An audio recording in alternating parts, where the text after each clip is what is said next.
para ser justo con los errores de pronóstico, no solo erró Alberto. Conozco un caso, me acuerdo cuando el profe Espert se lanzó a la política, que lo hizo en una reunión en New York City, y entonces en un momento el prócer, Alberto Venegas Lynch, hijo, me llevó a un costado, tenemos el honor de tenerlo a Joaquín aquí, senador por la provincia de Entre Ríos.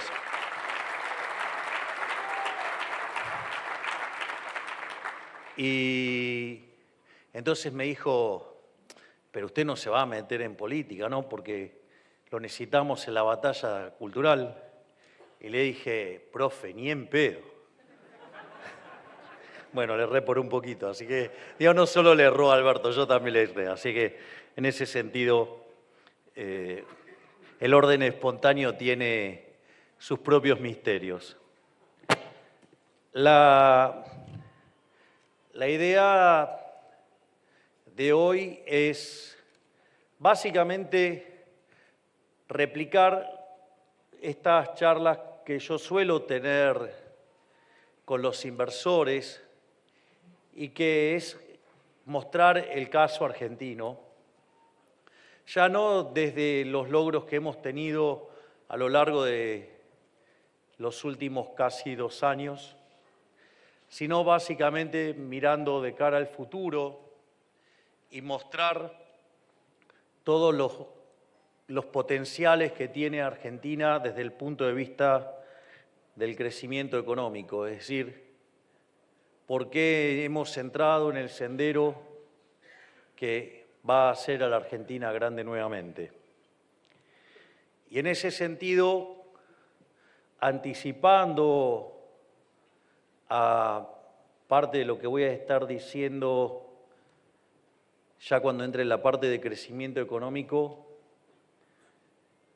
una de las cosas que quiero hacer, porque seguramente todos estaban acá escuchando las ponencias y todavía no están al tanto de la tremenda noticia que acaba de salir, es que hoy acaba de firmarse el acuerdo bilateral comercial con los Estados Unidos.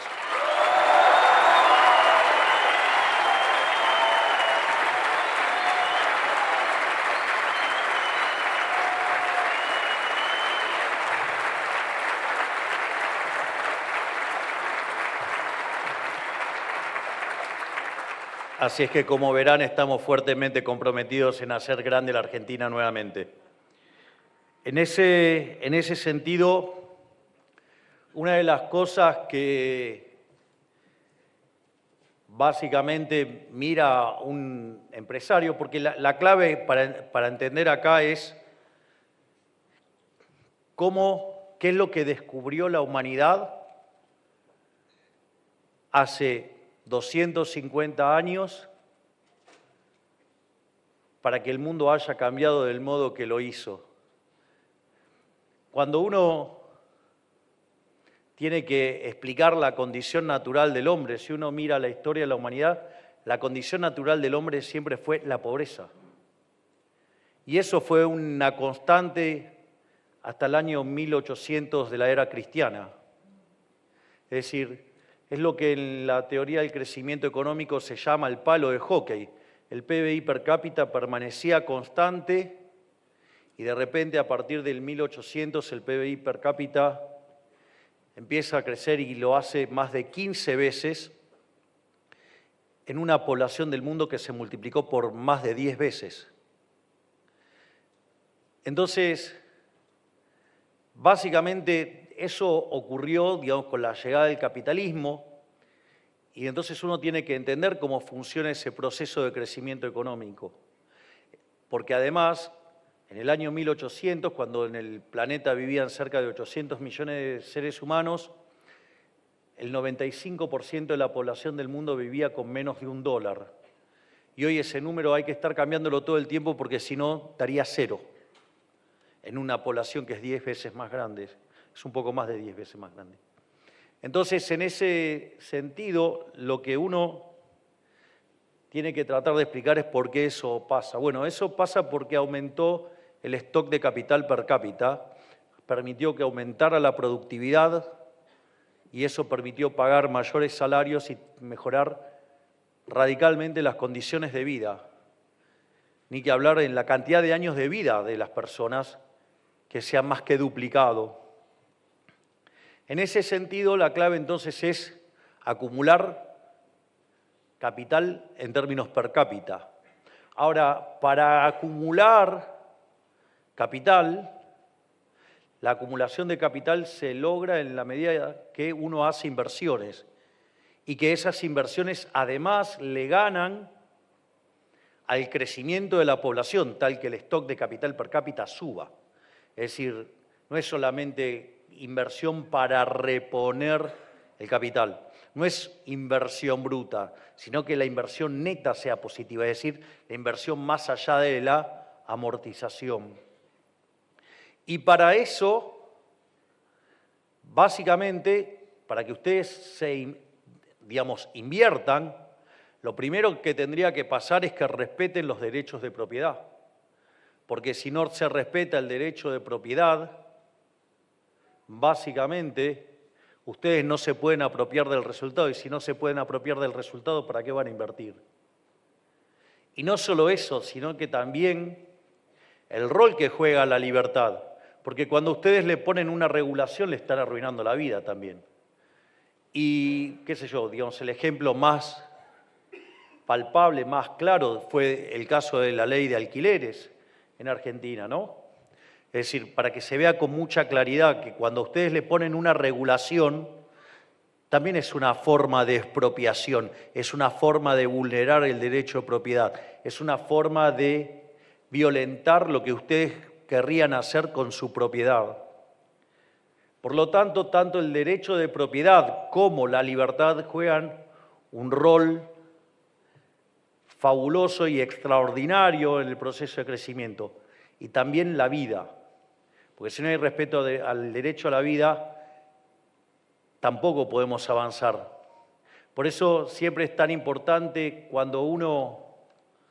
nosotros cuando pensamos la política, siempre el marco normativo es la definición del liberalismo del prócer de la Ciudad de la Libertad en Argentina, Alberto Venegas Lynch hijo, que dice: el liberalismo es el respeto irrestricto del proyecto de vida del prójimo, basado en el principio de no agresión y en defensa del derecho a la vida, a la libertad y a la propiedad.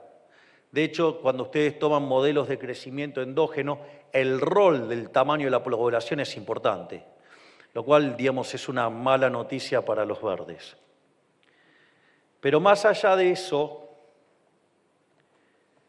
lo que estamos enfatizando acá es el rol del derecho de propiedad y la libertad, digamos, para que cuando uno obtiene un resultado, ese resultado se lo pueda apropiar. Ahora bien, cuando ustedes, además, tienen las condiciones para invertir, ya sea porque los retornos del capital están por encima del costo de oportunidad, o sea, de la tasa de interés, que además la tasa de interés no es una aberración manejable por el Banco Central, tiene que ver con, digamos, la preferencia intertemporal. La tasa de interés existe porque existe el tiempo, no porque existe el dinero. El punto es que además esa inversión ustedes la tienen que financiar.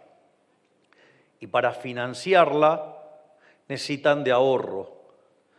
Por eso todos los experimentos populistas, digamos, y de base keynesiana, que quieren todo el tiempo estimular el consumo es pegarse un tiro en el pie, porque básicamente destruyen el ahorro. Al destruir el ahorro es imposible invertir y consecuentemente la economía no crece, o crece mucho menos de lo que podría crecer. Digo, para los que estén acostumbrados en términos de finanzas, básicamente la lógica en cuanto a mirar cuantitativamente este problema es que ustedes miren el ROIC, o sea, el retorno sobre el capital invertido, o si lo quieren más básico, el ROA, el retorno sobre activos, exceda al costo de oportunidad del capital, que vendría a estar dado por el WACC, ¿sí? El costo, y en la medida que el retorno de los activos excede el WACC, digamos, ustedes en términos financieros tendrían el EVA, ¿no? Un EVA positivo, o sea que estarían creando valor y por ende tendrían incentivo a hacer las inversiones. Pero para eso, de vuelta, ustedes tienen que tener el financiamiento. Y ese financiamiento deviene del ahorro.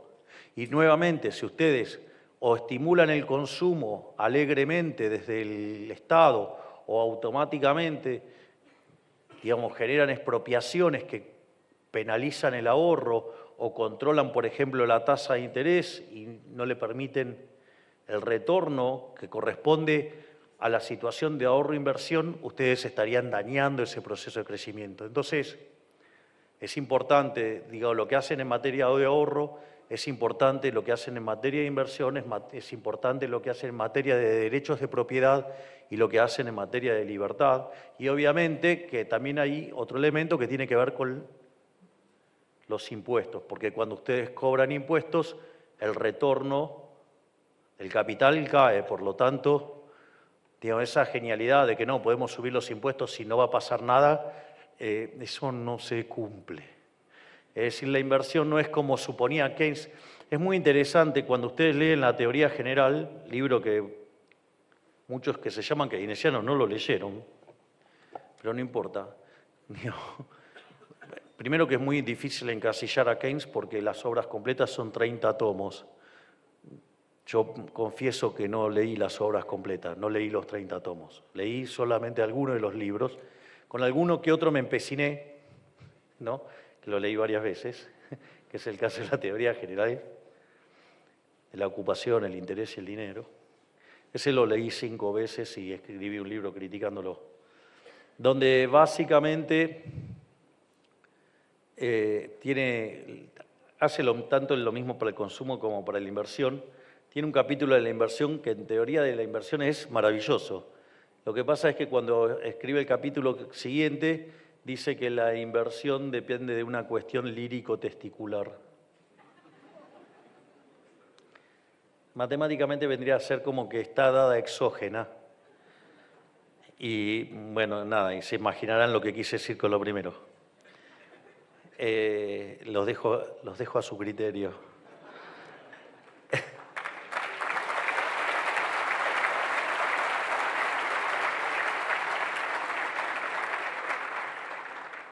Y la realidad es que cuando ustedes están mirando si una inversión es factible, a ustedes les importa saber si hay flujo de fondos, les importan los impuestos, les importa la tasa de interés y les importa el crecimiento. Entonces, si nosotros decimos que Argentina va a ser grande nuevamente, significa que Argentina se va a capitalizar fuertemente. Hay también algo muy interesante ahí, que es, hay un símbolo chino que al mismo tiempo significa crisis y oportunidad. La realidad es que Argentina, después de 100 años de populismo o un poco más, o de abrazar socialismo de distintos pelajes, lo que tiene es que Argentina se descapitalizó y de ser uno de los países más ricos del mundo pasó a ser un país de ingresos medios de mitad de la tabla para abajo, que además, como si eso fuera poco, lo que uno tiene como contrapartida es que al momento que llegábamos nosotros al poder, estábamos camino a Venezuela. Es decir, convertirnos en Venezuela era mucho más factible y tangible de lo que parecía. Entonces, así como estaba esa oportunidad de crisis, también está la oportunidad de salir hacia adelante, porque dado el nivel tan bajo de capitalización que tiene la Argentina, eso significa que el retorno en el capital en Argentina es muy alto. Es decir, que hay muchísimas oportunidades de negocio en Argentina.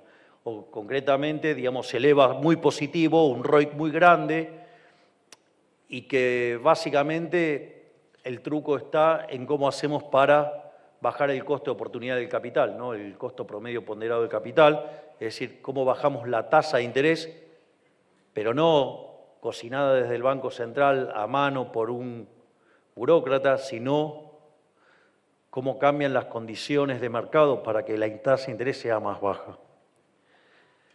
Entonces, lo primero que uno tiene que explicar es, bueno, entonces hay flujo de fondo. ¿Dónde hay flujo de fondo? Es decir, ¿dónde hay oportunidades de negocio? ¿Dónde hay chances de hacer negocios en Argentina? Y la verdad es que en Argentina hay varios sectores que presentan grandes oportunidades para hacer negocios. Por ejemplo, uno de los casos más importantes es el caso de la minería. Piensen, por ejemplo, que nosotros compartimos la misma cordillera con Chile y Chile exporta 50.000 millones de dólares por año de cobre. Nosotros solamente 4.000. Es decir, nosotros quiere decir que estamos subutilizando la cordillera y consecuentemente nosotros podríamos, por ejemplo, multiplicar por 12 veces y media nuestras exportaciones. Es decir, yo tengo mis serias dudas de que el creador haya sido tan malo con nosotros de darle todo el cobre a los chilenos y nada a nosotros. Los que están mirando la cordillera consideran lo mismo. Eso no es un tema menor, porque de hecho todos los proyectos mineros, ya sean lo que tiene que ver con el cobre, el oro, el litio, las tierras raras, básicamente tenemos el potencial de crear de manera directa 1 millón de puestos de trabajo. Por eso es tan importante una de las leyes que vamos a estar mandando, que tiene que ver con la ley de los periglaciares. Básicamente ustedes tienen la zona glaciar y la periglaciar es el perímetro a partir del cual ustedes pueden empezar, por ejemplo, a hacer actividades mineras. Hoy eso no está bien definido. Los ambientalistas que prefieren que uno se muera de hambre, pero no tocar nada, es decir, una actitud bien primitiva.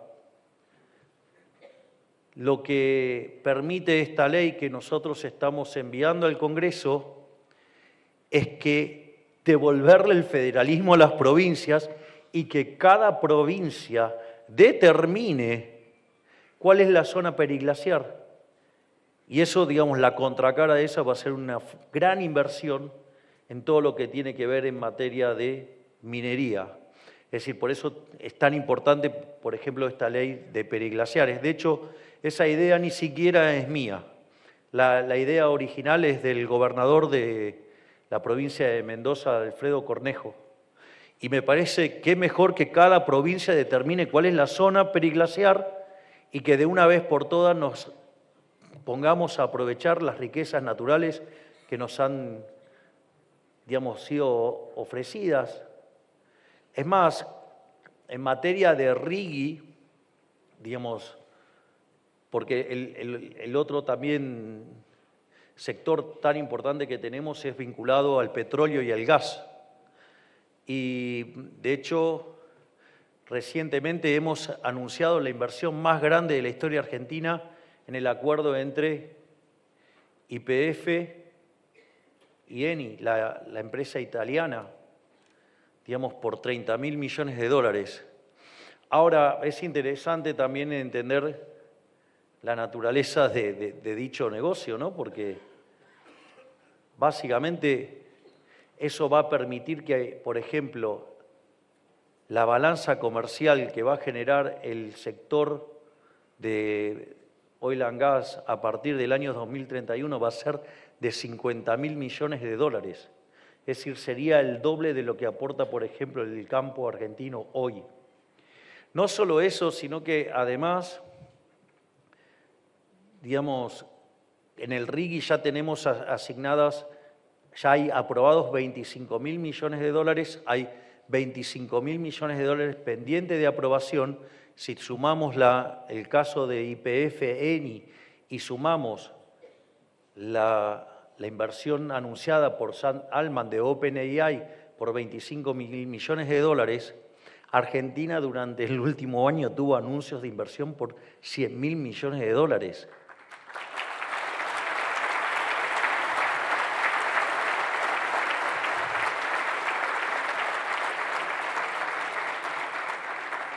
En definitiva, parece que los viajes se estuvieron rindiendo un poquito.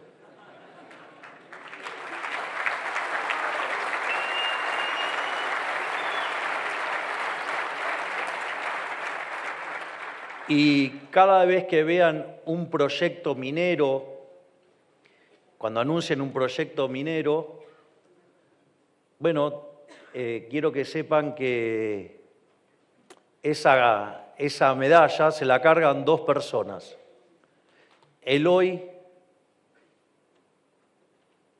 digamos, canciller Pablo Quirno y la secretaria general de la Presidencia, Karina Milei, que son los que hicieron justamente todo el roadshow minero.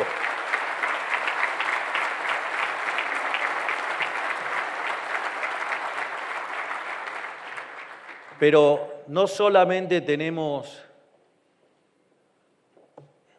digamos, todo lo que es vinculado entonces a la minería, como dije recién, el cobre, el oro, el litio, tierras raras, todo lo que tenemos de petróleo y gas, que además, como aquellas empresas que quieren sacar por el Atlántico lo que generan, eso también está generando un gran interés en todo lo que es el sector de trenes. O sea que vamos a una modernización de nuestra red ferroviaria.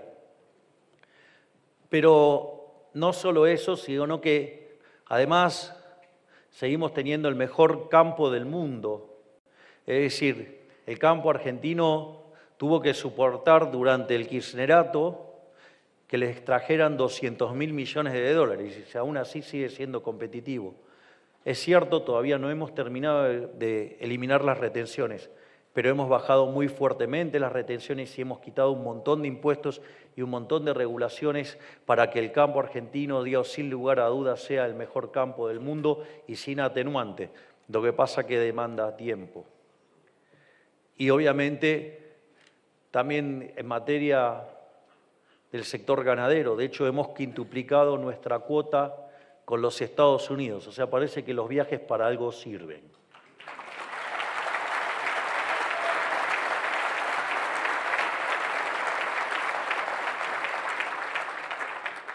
Pero no solo tenemos eso, sino que también Argentina ha decidido reinsertarse en el mundo en materia nuclear.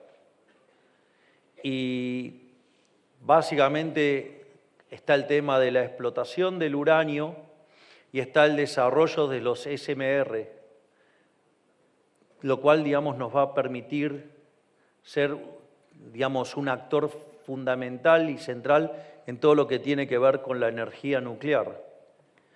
Todas cosas que estaban olvidadas, dejadas de lado y que no tenían ningún rol y que hoy, de la mano del trabajo enorme que está haciendo Demian Reidel, nos ha vuelto a poner en el tablero mundial.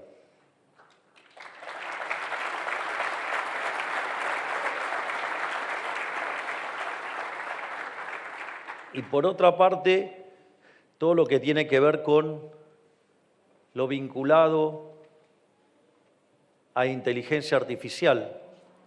La inversión que va a hacer OpenAI en Argentina no es una inversión marginal, no es algo accesorio. Es decir, van a convertir en Argentina en un hub mundial de inteligencia artificial. Una de las cosas, de las características importantes que tiene para ofrecer Argentina es energía barata y no solo eso, sino bajas temperaturas, lo cual baja sustancialmente el costo del funcionamiento de los data centers. Y no va a ser un data center así nomás, sino que va a ser algo verdaderamente de punta, con lo cual, digamos, en materia de inteligencia artificial, digamos, vamos a tener un rol muy importante y eso, digamos, más adelante en la presentación voy a explicar el rol que tiene la inteligencia artificial como mecanismo que acelera el crecimiento económico. Más allá de eso, entonces, lo que queda claro es que hay negocios para conseguir flujo de fondos, o sea, con lo cual hay oportunidades de negocios, es decir, Argentina tiene chances importantes de abastecer al mundo en sus dos máximas preocupaciones o demandas, que es la demanda de energía y la demanda de alimentos. Es decir, están dadas las condiciones para que Argentina entre en un nuevo siglo de oro y que dejemos la barbarie populista y nos volvamos a convertir en la primer potencia mundial.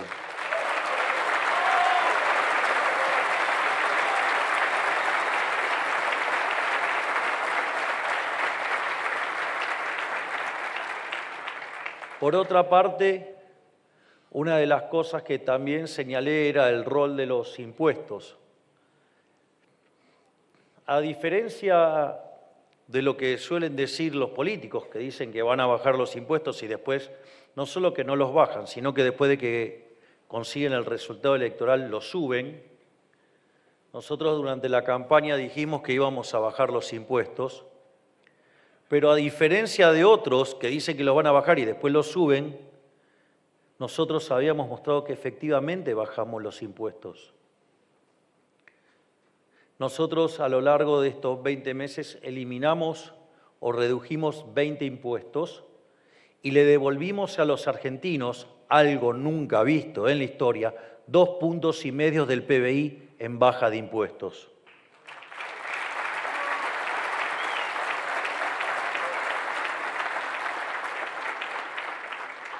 Y de hecho, el plan fiscal que tiene desarrollado el mejor ministro de Economía de la historia argentina, Luis Toto Caputo,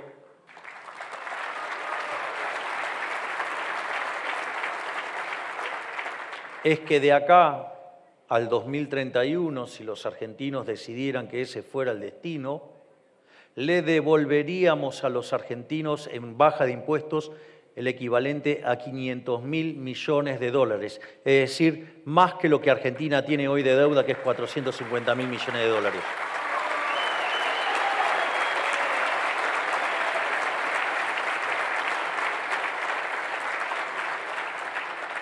Por eso también es muy importante que hemos enviado para las extraordinarias no solo el presupuesto, que tiene un compromiso con el déficit cero, también tiene un compromiso de que de una vez por todas saquemos la ley colchón, o sea, la presunción de inocencia de los argentinos. No es que, porque para el fisco argentino está invertida la carga de la prueba, somos todos culpables hasta que se demuestre lo contrario.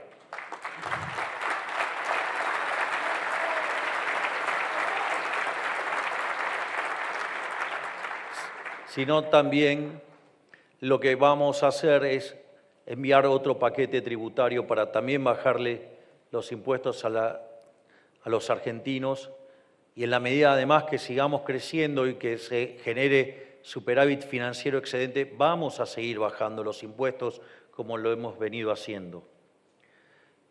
Pero no solo eso, sino que también es importante lo que estamos planeando en materia de empleo y de modernizar las leyes laborales. O sea, lo que tiene que ver no solo con eliminar la industria del juicio, sino también con un concepto que a nosotros son 7 bloques, pero básicamente lo que tiene que ver con el concepto de prelación, que es que el acuerdo más chico mata acuerdo más grande. Es decir, un acuerdo de empresa mata a un acuerdo, digamos, municipal, un acuerdo municipal mata a un acuerdo provincial, un acuerdo provincial mata a un acuerdo regional y un acuerdo regional mata a un acuerdo nacional. Eso, por ejemplo, hay un trabajo de la Universidad de San Andrés, de los alumnos de macro avanzada del doctor Sturzenegger, que básicamente compara la productividad de la zona pampeana con la zona del noroeste. Y ahí demuestra que la productividad en la zona pampeana es 20% más alta. Consecuentemente, si ustedes las condiciones se fijan acorde a la zona pampeana, ustedes destruyen puestos de trabajo en la zona del noroeste.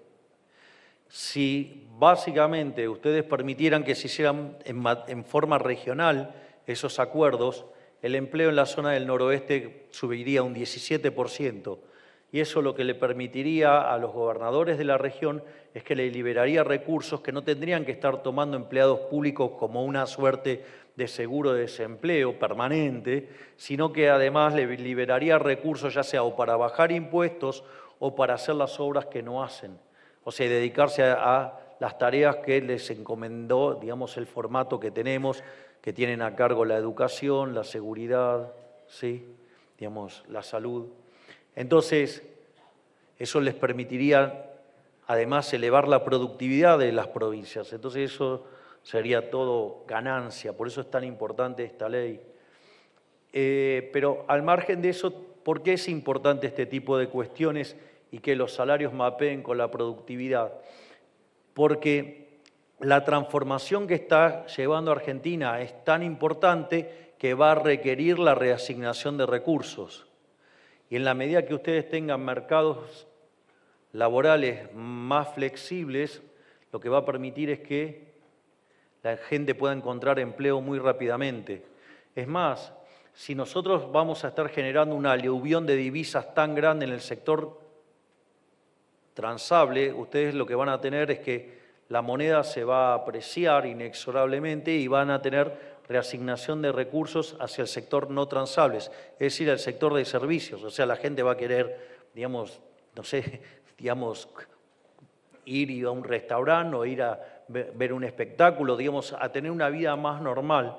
¿Y eso qué es lo que va a pasar? La consecuencia de ello es que el sector de servicios se va a expandir mucho. Y el sector de servicios es el que es más intensivo en trabajo y va a permitir esto pagar salarios muchísimos más altos. Entonces la gente va a poder no solo conseguir trabajo, sino que además esos trabajos van a estar muchísimo mejor remunerados.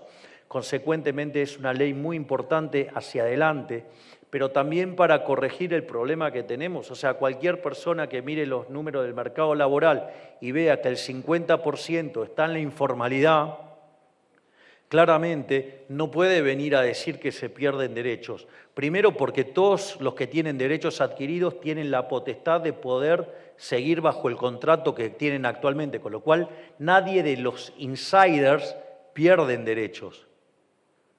Y los que están en el mercado informal no tienen ningún derecho, con lo cual sí van a tener derechos. Por lo tanto, digo, no hay que dejarse psicopatear por estos mentirosos estafadores que lo único que quieren es asegurar sus negocios personales a costa del empleo y del hambre de los argentinos de bien.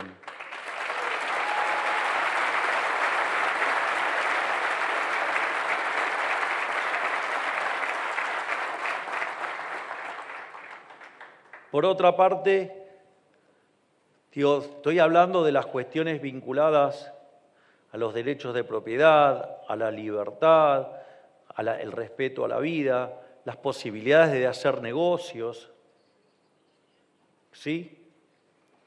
Pero esto está muy bien, pero ¿qué pasa si alguien violenta estos derechos? Bueno, por eso también estamos mandando la reforma del Código Penal, haciendo que las penas sean más duras, porque para que en Argentina se cumple lo que venimos diciendo, que el que las hace, las paga.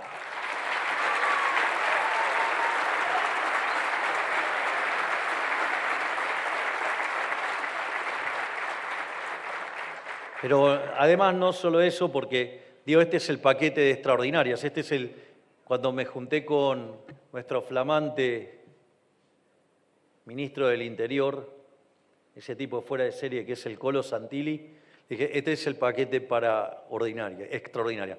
Ahora te paso todo el paquete de extraordinarias y sigue. Lo que quiero decir es que nosotros estamos profundamente agradecidos por el acompañamiento que nos ha dado la población en estas elecciones de medio término, donde le ganamos 41-24 al kirchnerismo y estamos cerrando la noche populista.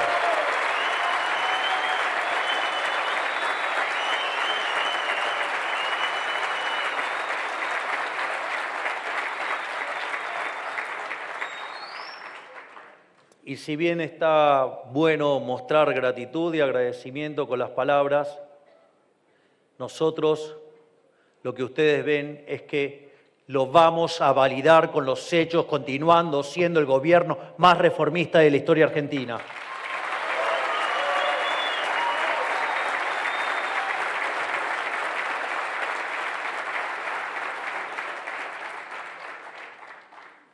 Dicho esto sobre las reformas, sobre las potencialidades de negocios y lo que pensamos hacer en materia impositiva, pero quedan dos discusiones adicionales, que es la discusión de la tasa de interés y la discusión del crecimiento. Una cosa muy importante es entender qué es la tasa de interés, porque la sensación que uno tiene es que la gran mayoría de los economistas no saben qué es la tasa de interés. Es decir, los economistas, en lugar de ser parte de la solución, son parte del problema. Y la verdad que en algún lugar la profesión perdió la brújula, porque sinceramente es bastante ofensivo, digamos, para un economista escuchar que un economista diga que la tasa de interés es el precio del dinero. O sea, es una cosa bastante aberrante. Básicamente, la tasa de interés es el precio relativo de los bienes presentes respecto a los bienes futuros. Es decir, la tasa de interés existe porque existe el tiempo, no porque existe el dinero. Básicamente, digamos, cuando ustedes quieren, lo bueno es que como este público, entiende bastante de economía austríaca, por lo tanto lo que voy a explicar no resulta esotérico, pero en otros contextos sí, aviso que sí. Básicamente, cuando ustedes miran la determinación de la tasa de interés, está determinada por la interacción entre el ahorro y la inversión. Y el ahorro no es ni más ni menos que el consumo futuro. Por lo tanto, si ustedes piensan en un sistema de equilibrio general, de modo tal que los efectos ingresos se cancelan porque lo que gana uno lo va a perder otro, quiere decir que lo único que queda es el efecto sustitución. Concretamente, las curvas de demanda tienen pendiente negativa. Por lo tanto, si el precio de los bienes presentes respecto a los bienes futuros sube, lo que ustedes van a ver es que el consumo presente baja en favor del consumo futuro. Es decir, que cuando la tasa de interés baja, lo que van a tener es que si la tasa de interés baja, sube el consumo presente, y si la tasa de interés sube, aumenta el consumo futuro. Es decir, y ustedes van a ver que entonces si la tasa de interés sube y el consumo futuro aumenta, quiere decir que aumenta el ahorro. Consecuentemente van a encontrar esa relación funcional que muestra que el ahorro sube cuando sube la tasa de interés.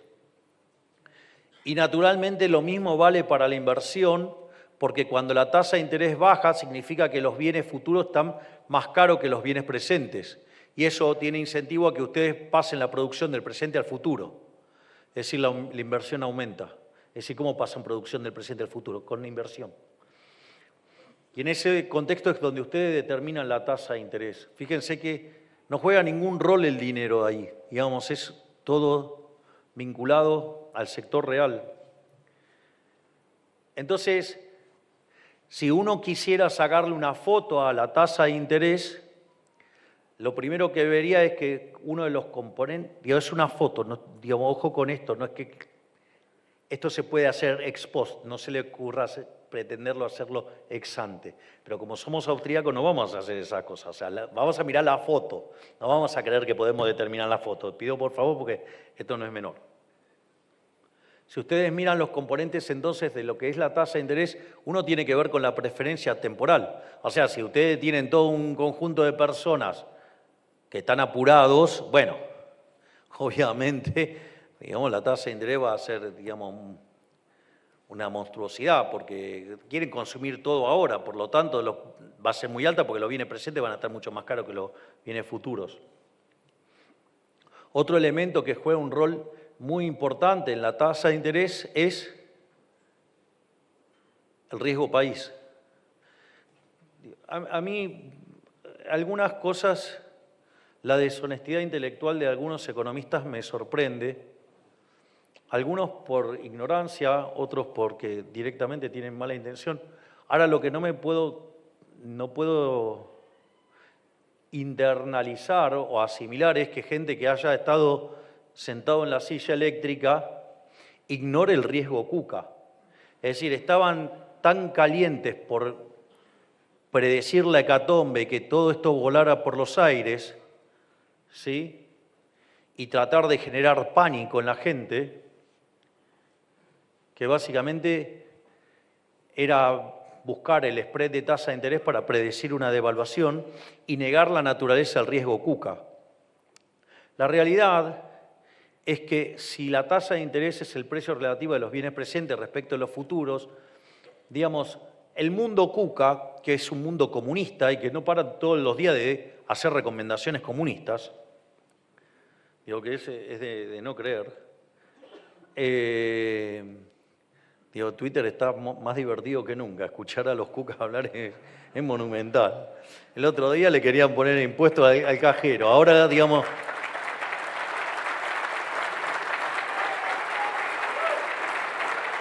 Ahora volvieron con el impuesto a la herencia, o sea, digo, no se renovaron en nada, digo, siguen viviendo, no sé, digamos, en el mundo de los picapiedras.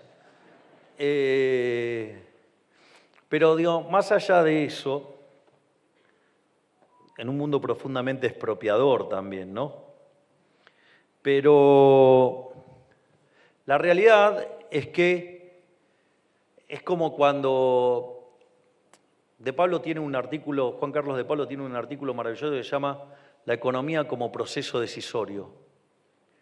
Entonces, cuando plantea el escenario a futuro, dice, bueno, puede haber tres escenarios. Uno es el statu quo, no cambia nada, con lo cual los precios relativos, si no cambia nada, no tienen por qué cambiar. Después está el escenario del diluvio universal, o sea, va a haber un revoleo de novela y en función de eso... Digo, todo el truco es conseguir un ticket para el Arca de Noé. ¿De qué color es el ticket del Arca de Noé en Argentina? No, verde. De hecho, digo, ese es el camino al paraíso, el violeta.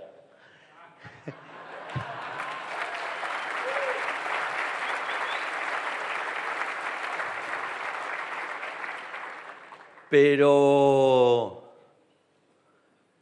Al margen de esa situación,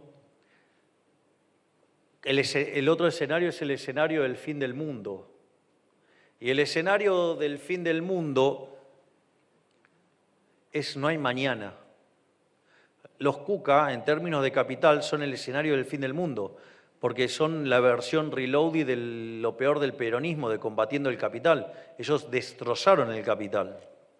Consecuentemente, ¿cuánto valen los bienes futuros ahí? Cero. Por lo tanto, la tasa de interés tiende a infinito. Bueno, eso es el riesgo Cuca. Y economistas que trataban de promover la devaluación y abiertamente, digamos, quieren que a este gobierno le vaya mal. En especial hay uno que, digamos, o sea, todo el tiempo está haciendo cosas apocalípticas, digo, porque está resentido por otra cosa que ha pasado. Entonces, o sea, digo, parece que se olvidó, digamos, que era un impresentable que no podía pisar la calle, que tenía que salir camuflado, hasta que alguien lo revalorizó. Pero al margen de eso, de esa ingratitud, digamos, negaba el riesgo Cuca. Bueno, la elección del 26 le dio una clara clase, ¿no? Porque se redujo a la mitad el riesgo país. No solo eso, sino que además, digamos, Argentina tuvo la mejor racha histórica en acciones, llegando a duplicar el valor de las acciones como consecuencia de la caída del riesgo país. Así que parece que sí, efectivamente había riesgo Cuca, y los únicos que apostaron por la libertad, digamos, por suerte fueron los argentinos, donde 2/3 de los argentinos dijo Cucas nunca más.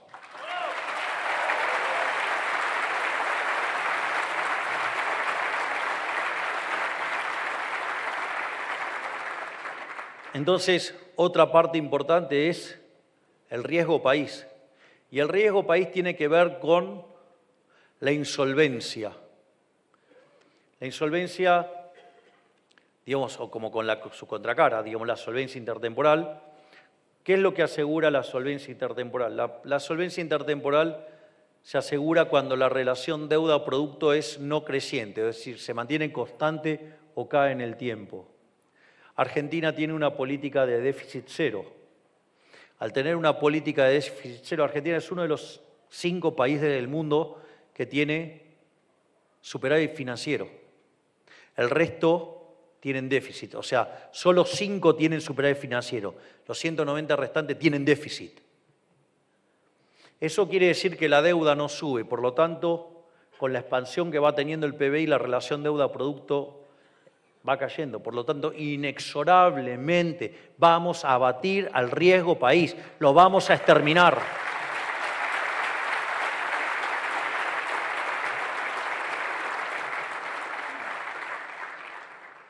Por otra parte, si ustedes son una empresa y van como empresa, tienen una parte del riesgo que es riesgo específico. Bueno, eso también hemos tenido que soportar varias tonterías durante la campaña que hablaban de, no, la macro está bien, pero el problema es la micro. ¡Ey! La micro es digamos, la macro es la suma de todas las micro. Con lo cual, si la macro camina bien, ¿qué es eso de que la micro... O sea, ese es uno de las cosas que estaban mal. La otra es, cuando ustedes encuentren un economista o un político haciendo mucho énfasis sobre la micro, bueno, ustedes es un indicador de que ahí tienen un corrupto. Porque lo que tiene que hacer, desde mi punto de vista, un político, es nivelar la cancha, que todos tengan la misma cancha. En la literatura esto se llama don't pick the winners, o sea, no elegir el ganador. Entonces, si viene alguien y me empieza a hablar de la micro, el paso siguiente, ¿cuál es? Que venga y me hable del sector de las velas el día que Edison inventó la lamparita. Y adivinen qué hay atrás de eso. Corrupción.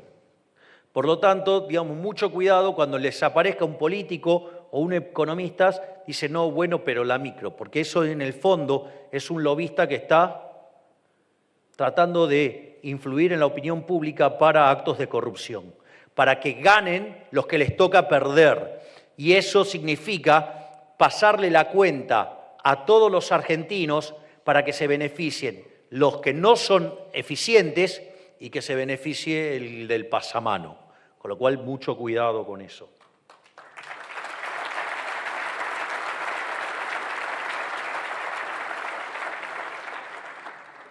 En ese sentido, básicamente, nosotros entonces estamos trabajando en pulverizar el riesgo país y no solo eso, sino que además, cuando ustedes tienen una economía monetaria, la tasa de interés se le escalaría ¿en qué términos? Deberían también contemplar el efecto de la tasa de inflación. Y una de las cosas que estamos haciendo es bajar la inflación. Nosotros, cuando llegamos al poder, la tasa de inflación corría al 1,5% diario. Si ustedes toman la inflación mayorista, que es la que se adelanta, fue del 54% mensual. Si ustedes miran el desequilibrio monetario que tenía el Banco Central, que tenía cerca de 4 bases monetarias venciendo un día, es decir, que podíamos cuantiplicar la cantidad de dinero en un día, más el equivalente de 9 bases monetarias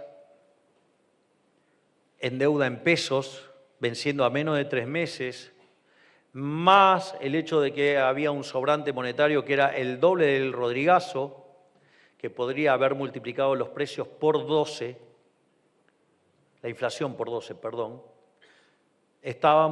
teníamos todas las condiciones dadas para que la tasa de inflación pudiera ir a niveles que oscilaban entre el 15.000 y el 20.000%. Solo basta que hacer las cuentas y alcanza y sobra.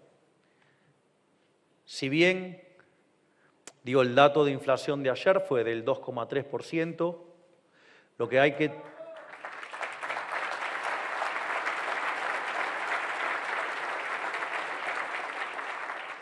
digamos, si hoy la inflación viaja a niveles del 30, todavía falta mucho. Es decir, se ha logrado muchísimo, pero todavía falta. Pero quiero darle dos líneas de esperanza. La primera es la política monetaria tiene un rezago que oscila entre los 24 y los 26 meses, acorde a un estudio que se hizo en la Universidad de Córdoba. Y para aquellos que malintencionadamente, desde el periodismo, sacan mal la cuenta porque dicen, no, bueno, ya llevan 20 meses, ya se tendría que haber terminado la inflación. No, es desde el momento en el cual se frenó la emisión monetaria. Nosotros no solo que hicimos el ajuste fiscal más grande de la historia, sino que lo hicimos además en tiempo récord.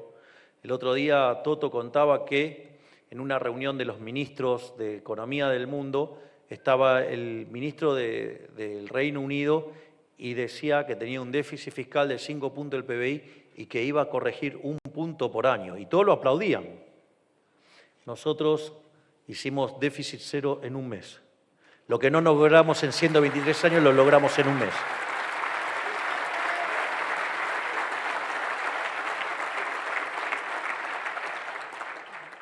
Aparte, si bajamos 2,5 puntos de impuestos, le aviso que el verdadero ajuste que hicimos es de 7,5 puntos. Es decir, bajamos el gasto público en términos reales 30%. Y eso sí que es devolverle libertad a la gente, porque lo que decía Rothbard era que la verdadera presión fiscal era el tamaño del sector público. Y nosotros hemos bajado el gasto público en 30% en términos reales. Miren si le estamos devolviendo libertad a la gente.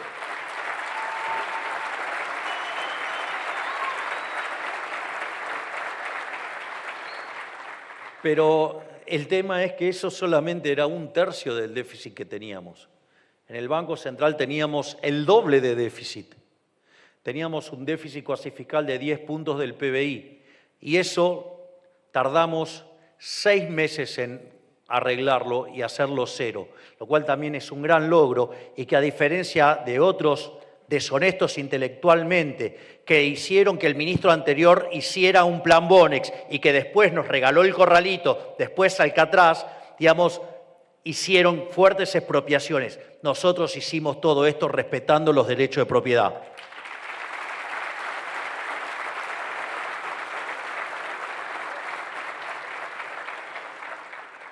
Pero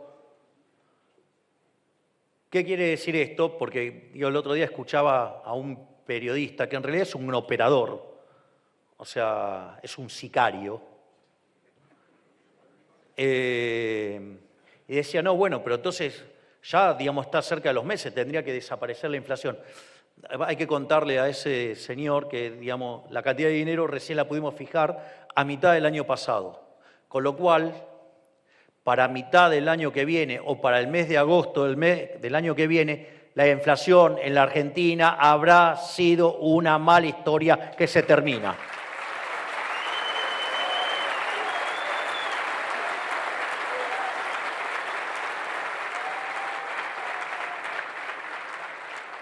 Y lo que hay que también entender es que la inflación no es neutral, distorsiona los precios relativos, distorsiona la inversión y en la medida que nosotros bajemos la tasa de inflación y la señal de precios fluya libremente y limpia, porque la inflación, digamos, es al sistema de precios lo que el ruido a la comunicación. Cuanto más ruido hay, peor se comunica. Pero no es porque el que transmite lo hace mal y el que recibe no entiende, es porque hay ruido. Bueno, la inflación hace lo mismo con la asignación de recursos.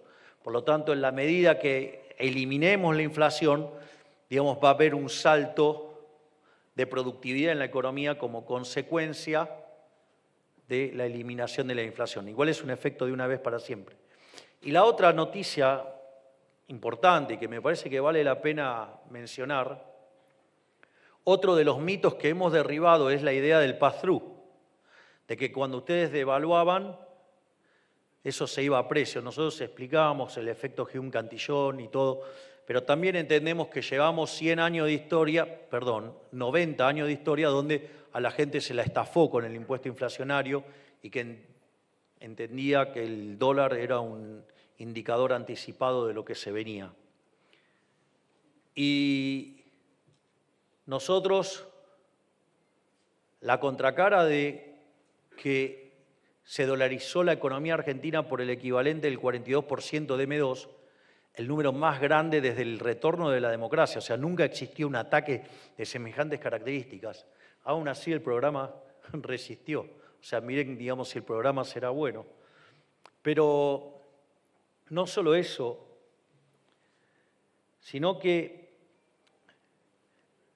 cuando uno mira los pasivos monetarios del Banco Central, ya sea los no remunerados, base monetaria, y los remunerados, en su momento LELIQs, LEVAC, LELIQs, PASES, distintos instrumentos remunerados, era un número, para que más o menos se den una idea, cuando Sturzenegger era presidente del Banco Central, ese número era 120.000 millones de dólares. Después, con la llegada del riesgo Kuka y la destrucción que hubo en el mercado de capitales allá en el 2019, cuando ganó el kirchnerismo, con lo cual por eso sigue siendo raro gente que negaba el riesgo Kuka con tal de tratar de forzar su pésimo argumento desde lo intelectual. Entonces, ¿qué es lo que ocurre? Cuando ustedes miran el tamaño de los pasivos monetarios, desde la última parte de Guzmán hasta que llegamos nosotros, era un número que oscilaba entre los 35.000 millones de dólares y los 45.000 millones de dólares. Es decir, cuando llegaban a 45.000 millones de dólares, se generaba una devaluación, esa devaluación hacía que bajaran los pasivos del central a 35.000 millones, ahí, digamos, los individuos se posicionaban en tasa y ahí empezaban a hacer carry trade y volvían a 45.000 millones y volvía la crisis. Era un número que oscilaba entre 35.000 y 45.000 millones de dólares. En ese sentido, una de las cosas que pasa es que en promedio, entonces, los pasivos del Banco Central oscilaban en 40.000 millones de dólares. Y nosotros, digamos, a pesar de que tomamos medidas que fueron fuertemente criticadas, por ejemplo, imagínense si hubiéramos dejado los 20 billones del EFIS en la calle. Digo, hoy no estaríamos contando esta historia. Pero, digamos, o sea, algunos economistas bastante precarios que parecen entender poco se pasaron criticando la medida. Pero al margen de eso, que tampoco tienen la honestidad intelectual, digamos, de reconocer ese error,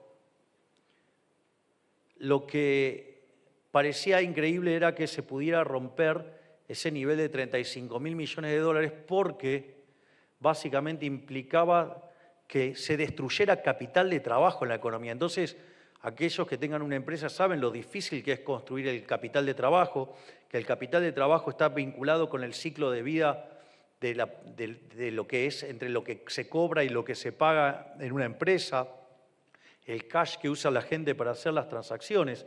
Entonces era un número muy difícil de romper, porque aparte si ese piso estaba durante el kirchnerismo, claramente era como que parecía un recontrapiso. Bueno, el ataque que hemos recibido nosotros durante los últimos 8 meses, porque no olvidemos que todo este ataque comenzó con un Congreso de la Nación absolutamente destituyente, votando sistemáticamente todas las semanas leyes en contra del equilibrio macroeconómico, digamos, el intento de pudrirla en la calle, o sea, distintos mecanismos por los cuales todo el tiempo intentaron sabotear el gobierno, ¿sí? En ese sentido, básicamente lo que uno tiene es que, increíblemente, los pasivos monetarios del Banco Central hoy son 25.000 millones de dólares. Es decir, los argentinos le sembraron tanto pánico que hasta se comieron 10.000 millones de dólares del capital de trabajo. Y si ustedes limpian por el efecto de la suba de encajes, probablemente el número excede los 15.000 millones de dólares. Es decir, y a pesar de ese ataque, estamos de pie, ganamos las elecciones y entramos en el camino de la Argentina grande.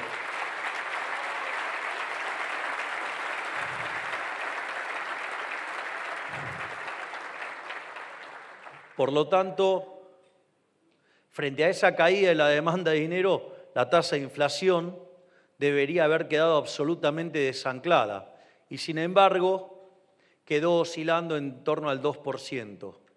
Por lo tanto, en la medida que se recomponga la demanda de dinero y la economía siga creciendo, también es un dato, la tasa de inflación se va a desplomar.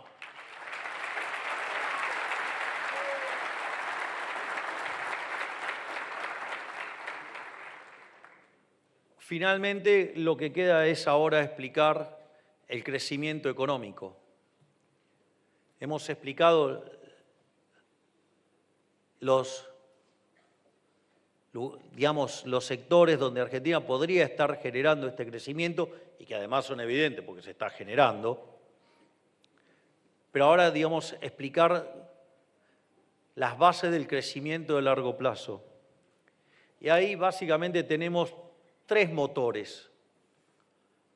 El primer motor es el Ministerio del Coloso, de Federico Sturzenegger, que es el Ministerio de Desregulación, y que debería llamarse, nosotros en privado le decimos el Ministerio de los Rendimientos Crecientes, pero es muy nerd que le digamos el Ministerio de los Rendimientos Crecientes. Entonces le pusimos de desregulación para que nos entiendan.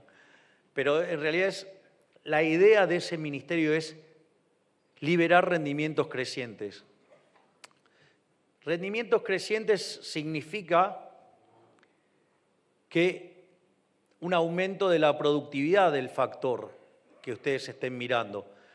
Si ustedes recuerdan, yo arranqué la presentación hablando del palo de hockey, es decir, que el PBI per cápita se mantenía constante hasta el año 1800 y a partir del año 1800 el PBI per cápita subió 15 veces en un contexto donde la población se multiplicó por 10. Es decir, el PBI del mundo se multiplicó por 150 veces.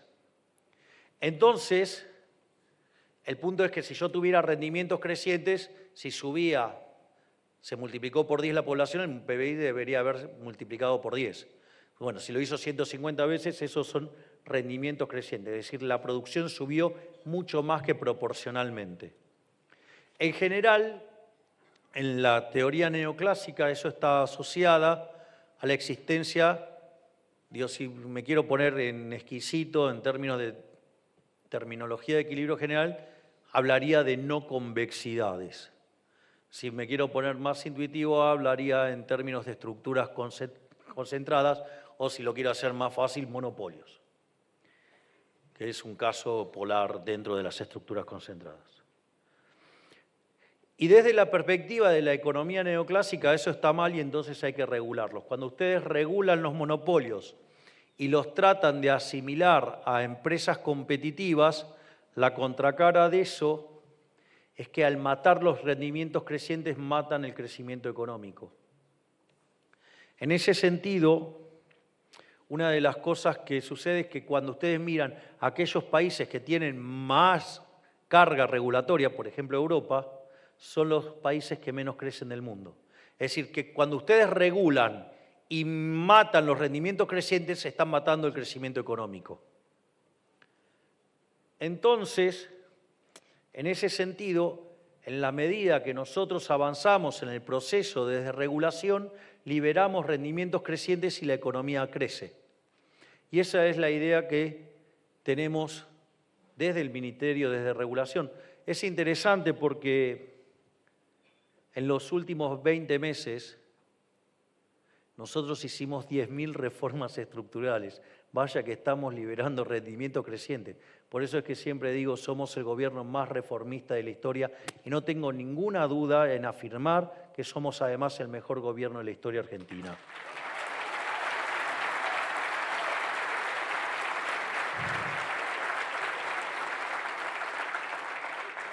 Y además, no solo que hemos cumplido con todas las promesas que hicimos en la campaña, lo que creíamos que íbamos a hacer en 4 años lo hicimos en menos de 2, pero les quiero comentar que una forma de honrar el respaldo que tuvimos en las urnas es continuar con nuestra agenda reformistas y vamos a seguir desregulando y haciendo reformas estructurales porque no vamos a parar hasta que Argentina sea el país más libre del mundo.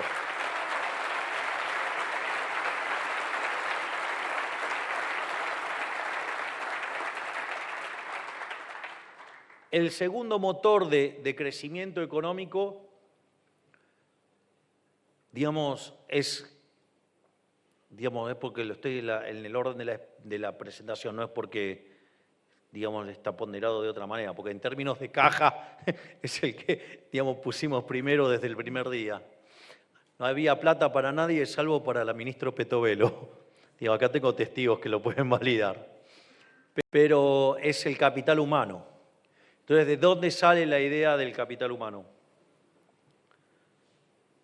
Allá por el año 1956, dos economistas por separado, uno Robert Solow, por otro lado Trevor Swan, desarrollaron un modelo de crecimiento que se llama el modelo de crecimiento económico neoclásico.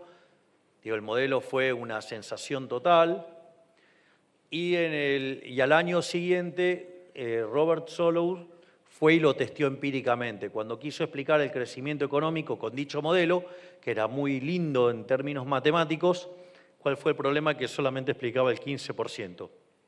Es decir, el instrumento era muy lindo, pero no explicaba nada. Entonces, en ese contexto, una de las cosas que pasaron es que la réplica que hubo desde la Universidad de Chicago, que el Departamento de Economía estaba manejado por George Stigler, dijo, tu problema es que no contemplás el capital humano. Y ahí en la Universidad de Chicago nacieron dos vertientes sobre capital humano. Una que es la más conocida, que es la vertiente micro, que es Gary Becker, ¿sí? Todo lo que es de Gary Becker vinculado al capital humano. Miren qué homenaje que le hicimos nosotros a Gary Becker, que a un ministerio le pusimos capital humano.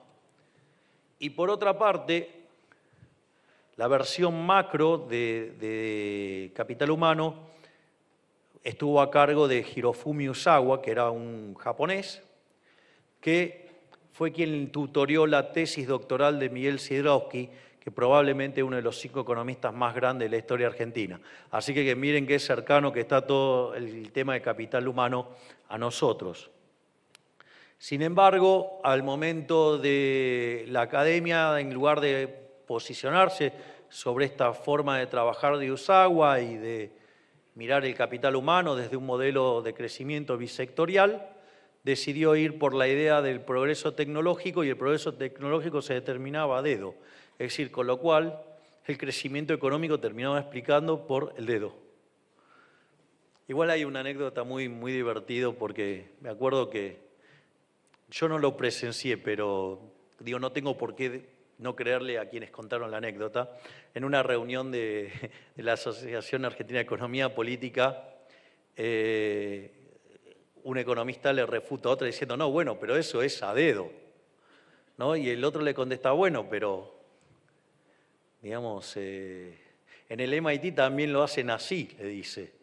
Dice, bueno, pero el dedo es el de Samuelson, ¿no? Era un dedo un poquito más calificado.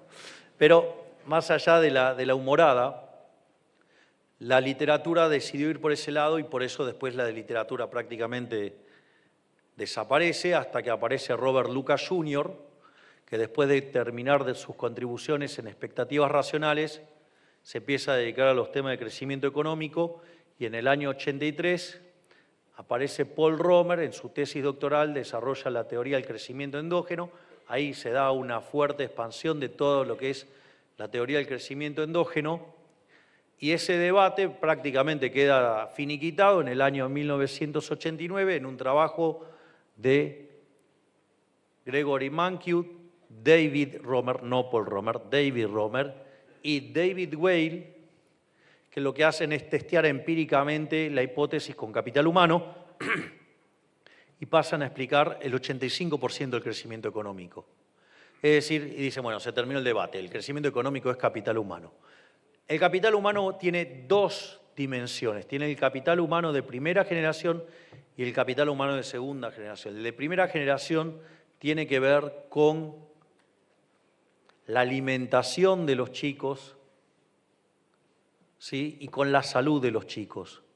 Si ustedes se fijan, nuestro Ministerio de Capital Humano, una de las cosas muy importantes que tiene es toda la parte que es de niñez y familia, que es darle contención a los chicos cuando llegan. O sea, ya sea el plan, por ejemplo, 1000 días, o que se duplicó en términos reales la asignación universal por hijos. Pero además hicimos algo que decían que era imposible, que era terminar con los gerentes de la pobreza. Vaya que hubo que poner cosas ahí para terminar con eso.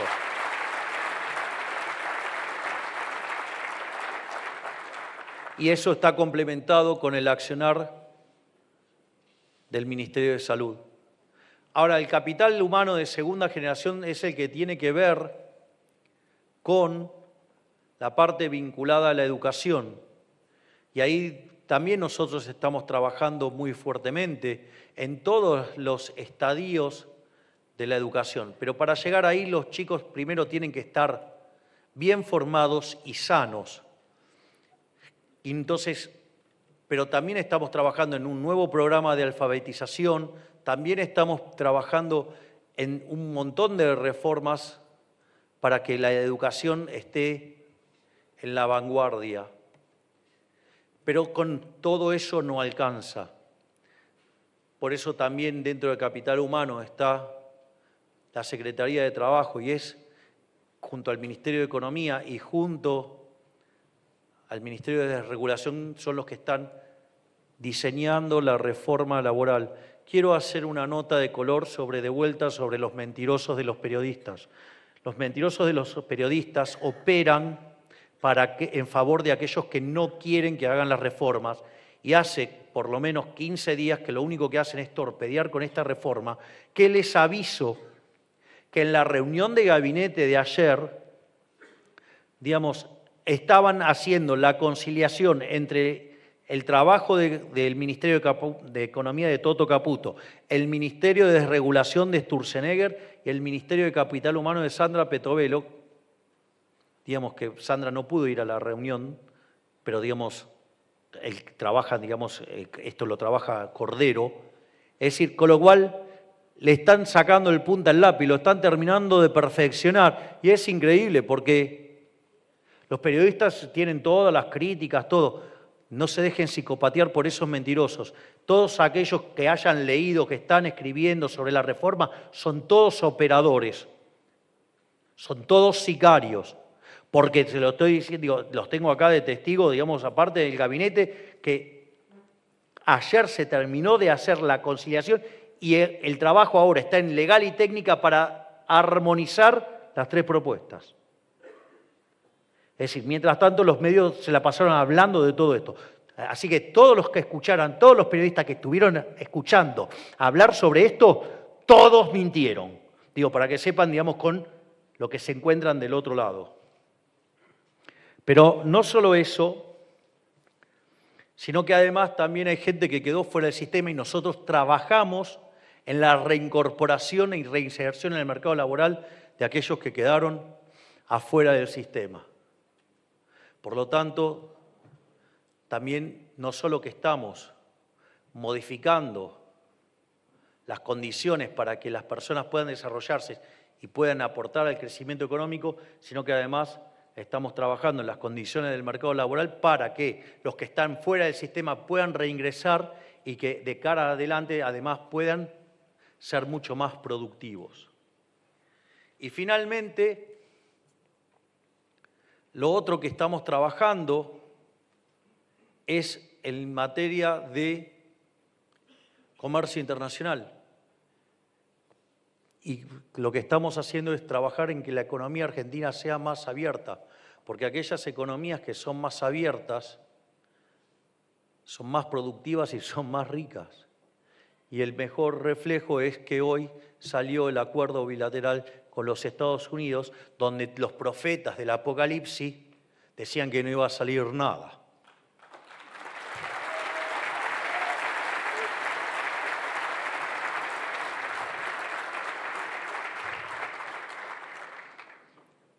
Y ahora queda el bonus track. Y es... Déjalo que está bien donde está.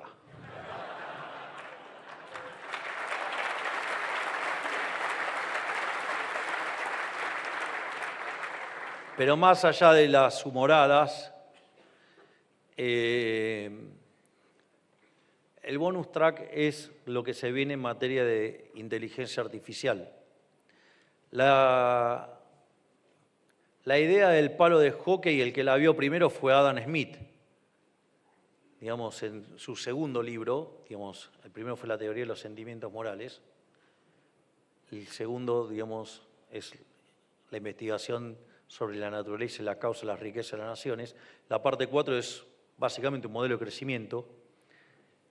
Y la idea de la fábrica de alfileres es la idea de los rendimientos crecientes, ¿no? O sea, una persona sola puede producir solamente 20 alfileres.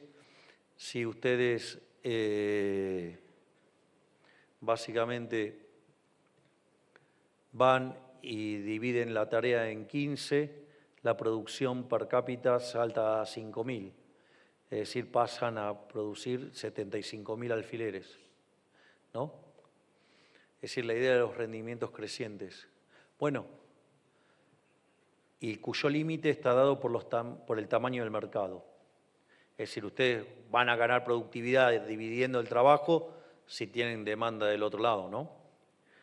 Dicho esto, la inteligencia artificial vendría a ser como la fábrica de alfileres del siglo XXI. Y eso lo que podría hacer es acelerar el proceso de crecimiento y de convergencia. Por ejemplo, nosotros decimos que de mantener este rumbo en 10 años nos vamos a parecer a España, en 20 años nos vamos a parecer a Alemania, en 30 años a Estados Unidos y en 40 años vamos a ser la primer potencia mundial.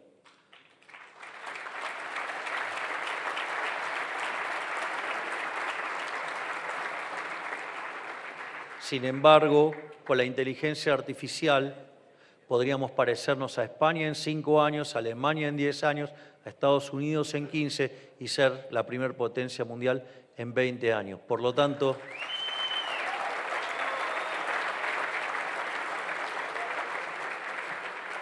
de ahí nuestra apuesta tan fuerte por la inteligencia artificial. Y mientras tanto, del otro lado están los tirapiedras cavernícolas que la quieren regular a punto tal de matarla antes de nacer. Muy propio de los kirchneristas.